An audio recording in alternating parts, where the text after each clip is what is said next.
Welcome to Blood in the Snow Radio, where we give you the latest news and interviews with the best in Canadian genre cinema. Here are your hosts, Robert Bellamy and Festival Director Kelly Michael Stewart. We are here still at Blood in the Snow 2023, and I've been waiting to chat with you. If I get you to introduce yourself. Hi, I'm really glad to be here. I'm Heidi Von Palleske, and I'm in the closing night gala film, which is called My Animal, and it was a great experience. We can talk about that. Excellent. Yeah. So the one thing I always love to ask is about the kernel of the story, because that script started somewhere. Right. What was it that made that script need to be? Well, I think the script changed, quite a bit in little ways, right? It was fine-tuned a lot. And when I went in and did my ADR, which is, the extra voice things after it's cut together with a rough cut, it was still running quite long. I think the film's running about 2 hours, so it had to be fine-tuned some more. So they really had to go in and look at the kernel of the film, which is, it's a werewolf movie, yes, but it's a coming-of-age movie, right? The main character, Heather, who's my daughter, she's dealing with the fact that she's in small town, northern small town, Canada. She loves hockey. It's the 1970s. She wants to play on the men's team because she's that good. There's a lot of prejudice against that, of course. And then on top of that, she's a werewolf, and so the film starts with her turn. And she's lesbian, right? She falls in love with with a young woman, and so she's dealing with all of that in a time and a place that is not so accepting, and she has to learn to be accepting herself. And I play her mom, and it's a really interesting relationship, because at the beginning of the film, when she turns, she hurts me, and I am the only one in the family who's not a werewolf, so I'm very isolated from the family, and I also don't play hockey like everybody else in the family. So I play this character who cannot have friends with whom she can talk and say, my life's really difficult. Really release. Yeah, and I have to take care of them. Every full moon I have to take care of the whole family.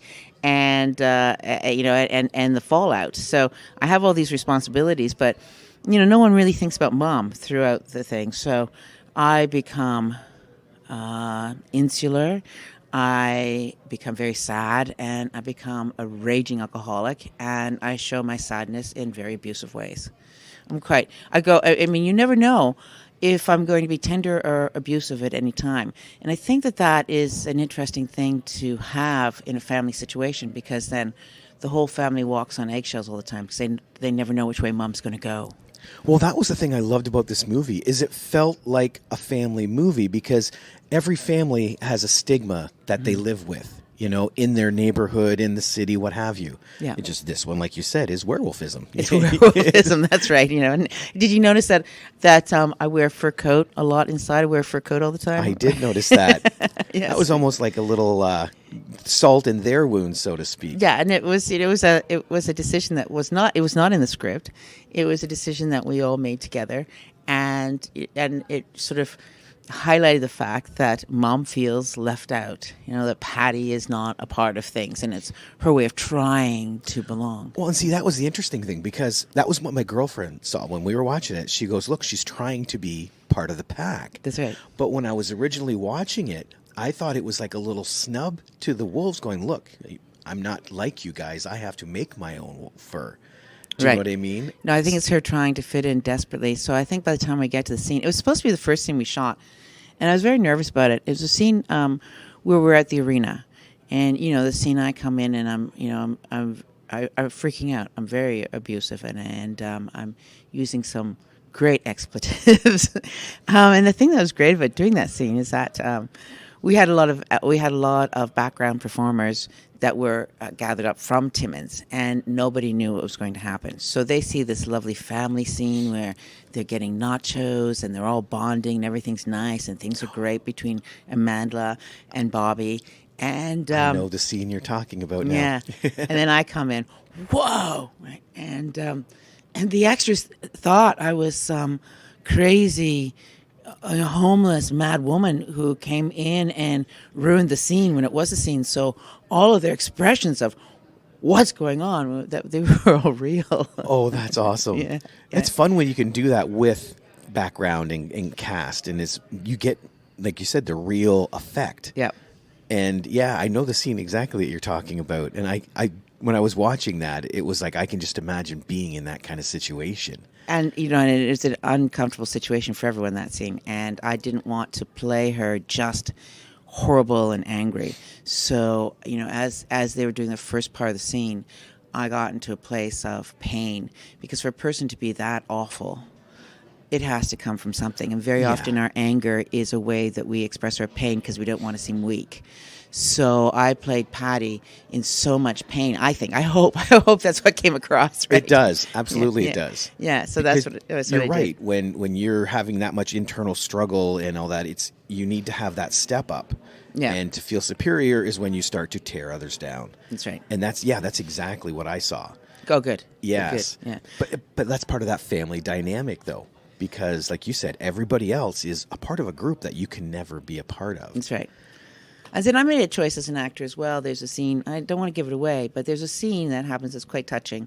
And I look pretty much in the camera at that moment, and there's going to be a change. And it's a moment where she realizes that she's going to have to step up and be a parent, and not behave the way she is. So I tried to add as many subtle changes throughout. And let me just say, at my age, how great to be given a role where I could sink my teeth into it just like that. Pardon the pun. It's fantastic because, statistically, only 4% of all roles go to women over 40, right? And when it's as good as you get to play like the bitchy mother-in-law in a Hallmark, and that's it. For me to be able to go to Timmins and work day in and day out through the night in the cold, and really feel like I was a part of something bigger was fantastic for me. Well, and even in this style of film, where you're focusing on Heather, if you are a parent, like either father or mother, you would be just regulated to, clean up your room, and then you're gone again. And what a fantastic role for Stephen McHattie, right? I mean, Yes. because that role, also had the tenderness and the turmoil at the same time. And there were a few scenes that didn't make it into the film because the film was running long.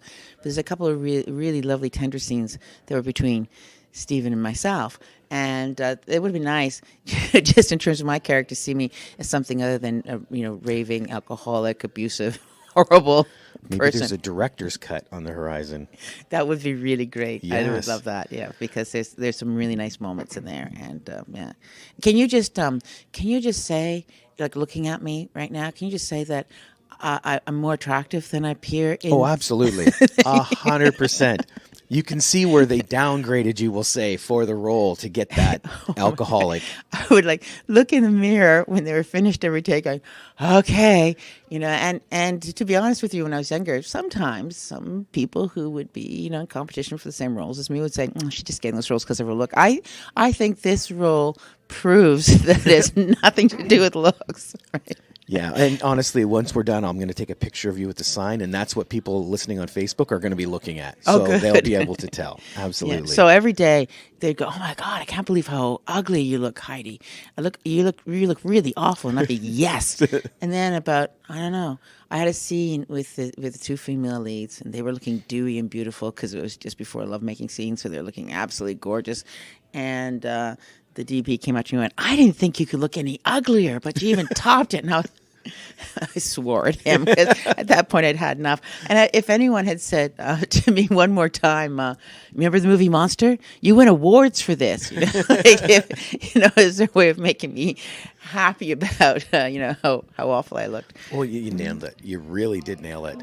Thank you. And you had mentioned about Stephen McHattie, and I don't think he was the only one that had that complex character. This was a nice film that way where everybody had complex areas in all sorts of different directions. It's true. It was very complex, and there were a lot of notes people got to play and explore, which was great. I remember when the casting call came out, and I was very lucky because my audition was really an interview, but what they said was that they were looking for a fearless actor for that role.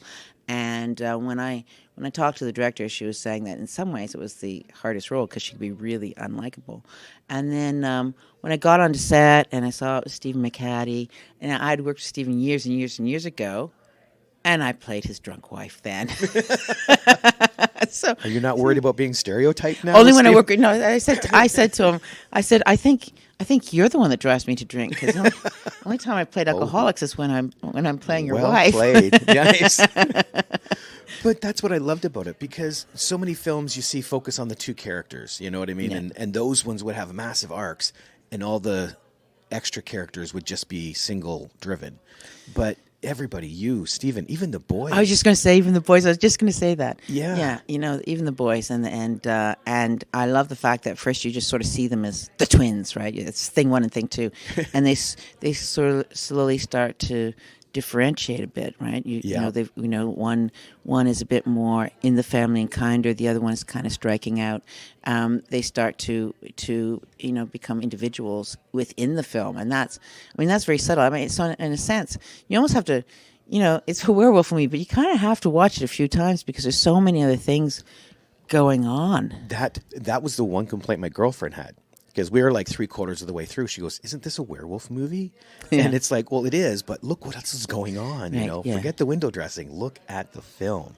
And the other thing that was great was that, we did work with wolves a little bit, right? So it wasn't the sort of typical let's just stick some fur on someone's face and and some teeth in. I mean, there were a few prosthetics for Bobby, but on the whole, there's some great moments where you got to see a wolf running. You got so they did pre-shoot real wolves, and I think that's kind of wonderful. I really do. That one shot where the wolf's running up the path out of the dark. Yeah. That was so nicely shot. It's nice, right? So I think it is a werewolf movie. It is, but it kind of transcends the genre because it's also coming of age. It's an LGBTQ. It's a family movie. It's a mother and daughter relationship. It's first love.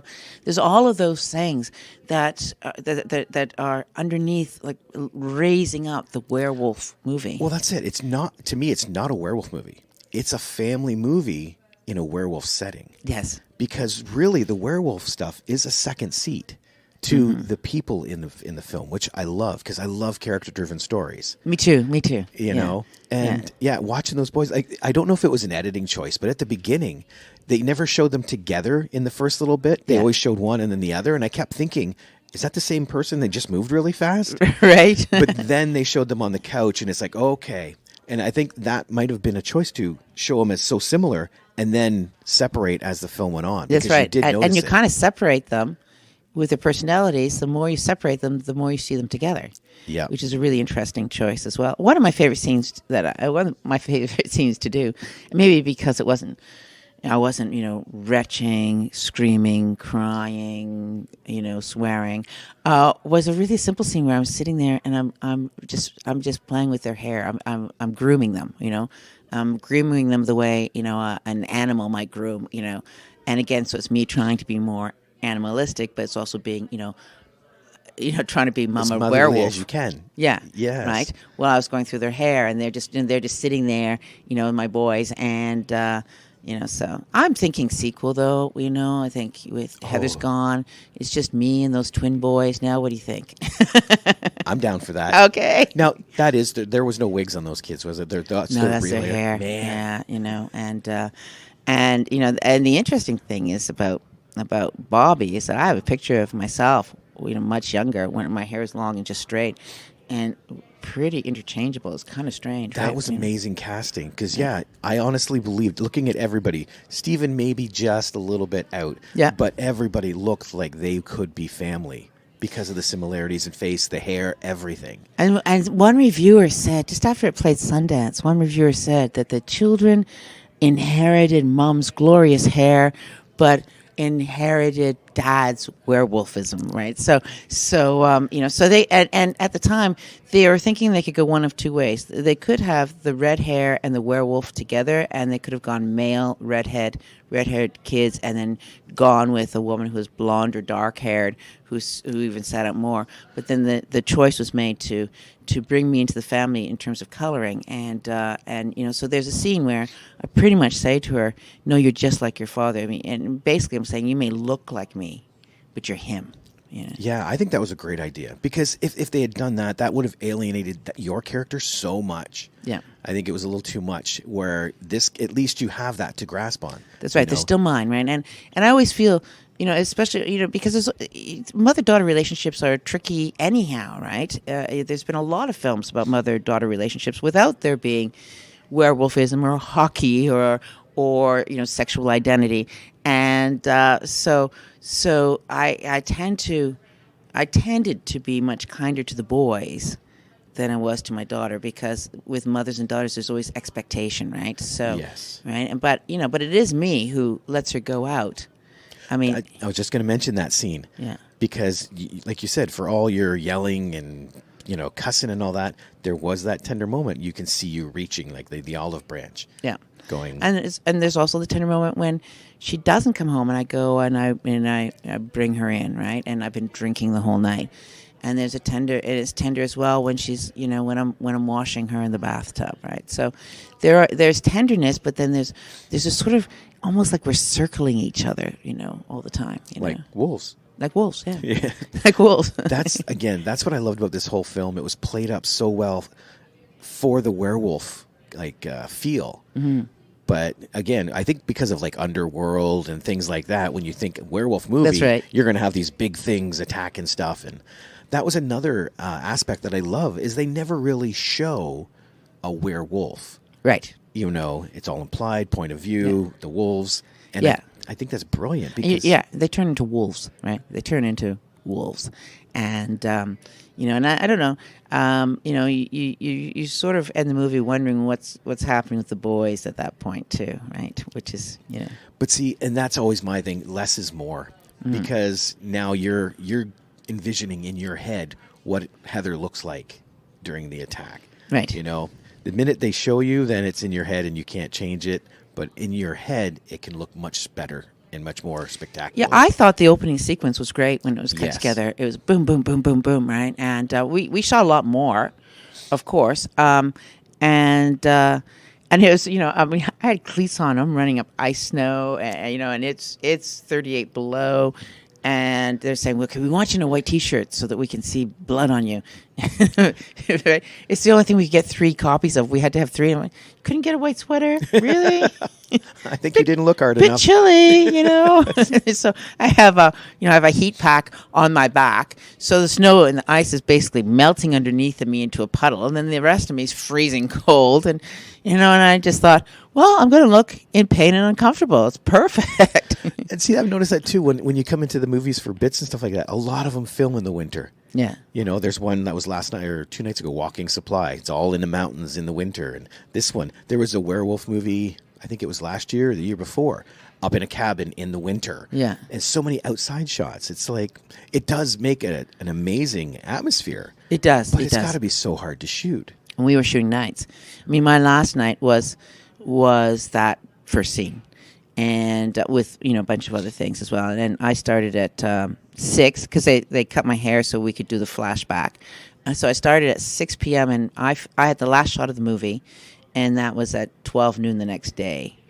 And at somewhere around 9 o'clock, I just thought the crew was dying, so I go in and go, good morning. They wanted to kill me. But, but that shooting at night does something, I think, for you as an actor. It really gets you out of your head because, you're just getting through that night. So I think that your emotions are they're so easy to access because they're kind of right there. You're not putting up that front that we do, during the day. And so I just finished another shoot, and called Body in the Trunk. So hopefully it'll end up in blood in the snow. And again, we were shooting nights, and And again, I thought, the first night's always really hard, right? Because you're on another schedule and you're trying to keep your eyes open. But as you get into shooting nights, it becomes a sort of surreal thing that you're creating something and the rest of the world doesn't exist, and you're sleeping while everyone else is doing the things that they do. And then, you're doing this thing you're making magic in quiet and silence. And I really like that. I really think of films as making magic. I do. Oh, it is. Yeah. This was pure magic on the screen. Oh, well, thank you. It was. I'm really happy to have been a part of this film. I'm very proud of it. I'm proud of everyone who was in it. I don't think there's a bad performance in the lot. I think they were all great performances and nuanced.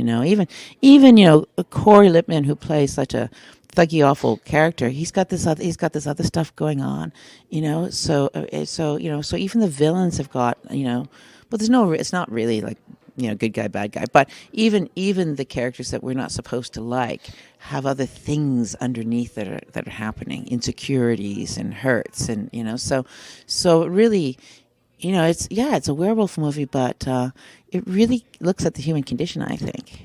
Exactly. That's what I was going to say. This is the werewolf movie people don't know they want. Yes, because Right. I know when I sat down going, a werewolf movie, cool. And I got into it, I forgot about the werewolf side of it for bits and pieces. Yeah. Because I was so invested in everything the family was doing. Yeah. So it's a breath of fresh air for that werewolf genre. Yeah, I think so too. I think so too. And I have a friend who is in it, Bill McDonald. He plays the guy that runs the concession stand. And Okay. he has a moment or two where I just thought, he just really got me right there.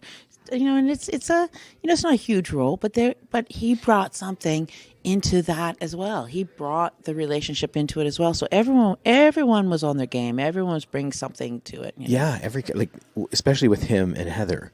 Yeah, because he right. can see what she's going through and wants to help. And yet is an outsider too, right? And we got shut down for 2 weeks because of COVID, right? Oh no, I didn't know that. Oh yeah. So I arrive. I come in late, right? They've already been shooting, and usually when you are on location, an envelope is slid under your door. There's your per diems, which we all look forward to, although not too many places to spend them in Timmins. And usually, the day of days and any changes and all of that stuff. And there's nothing under my door. No one said, hey, welcome to Timmins, Heidi. And I thought, do they even know I'm here? Everything was quiet, right? And then eventually I find out that there was an outbreak of COVID, but it was a pretty big outbreak. And so we were shut down for a week, then we were shut down for another week. And my first thought was, everyone else has been in front of camera. I haven't. If I get it, they can replace me.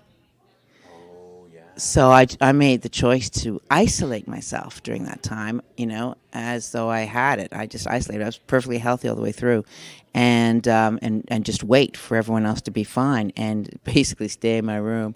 Better safe than sorry. Yeah, but I don't know. I think that shooting, pandemic shooting, you don't have the same bonding with actors that you usually have, right? You're not hanging out at the craft table. You're not eating together. You're taking your bag and you're going to your little cubby hole, or you're going to your hotel room. So I think that the fact I had 2 weeks in my little room and I wasn't bonding with the actors, I think that added to the sense of isolation to the character in a way. Oh, yeah, I can see that. Yeah. Because now you definitely don't feel part of the crew. I didn't feel part of it at all. I went in family. there, and I think my first day, I had big crying scene the first day, and I had and so I had a lot of emotional things the first day, and I felt like an outsider coming in, and and having to be on my game in terms of I didn't have an easy scene to start with, right? I don't even know. Did Patty have any easy scenes? I don't think so. I don't think so. I think they were all big, Yes, on one side or the other, but there was no... There was no just here's a sandwich, honey. Have a good day at school, kids. There was none of that. There was no good night, see you in the morning. No, there was not one scene like that for Patty. No. Well, congratulations on the film. Thank you. I know it's going to kill tomorrow. I'm really looking forward to tomorrow. But yes, and anytime you want to come back on Bits Radio, please let us know, because we would love to have you back on and see what you're up to. Oh, I would love that. So, okay, well, I got another movie I've just finished, so I'll take you up on that. Excellent. Yeah. Thank you so much. Thank you so much.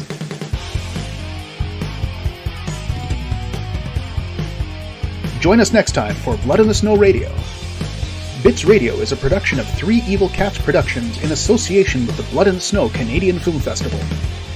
For more information and to listen to other episodes, visit bloodinthesnow.ca and tweet us at BitsFilmFest. Music by Jen Gorman, produced and edited by Kelly Michael Stewart. I am Eduardo Correa.